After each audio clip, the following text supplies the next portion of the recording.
Hey, what's up? Zigzer here.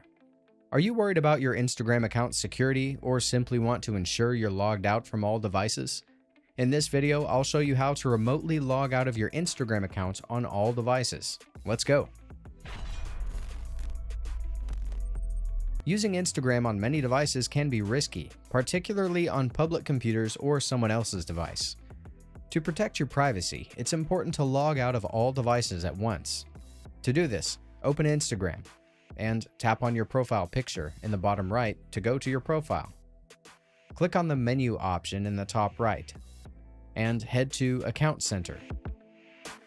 Here, under Account Settings, tap on Password and Security. Select where you're logged in to view your recent login activity for accounts in this Account Center. To log out of devices you currently logged into, tap on one of your accounts, then click on Select Devices to log out.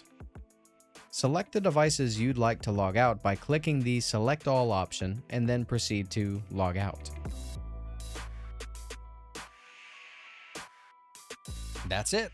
If I could help you, feel free to give this video a thumbs up and don't forget to subscribe. Leave a comment down below if you have any questions.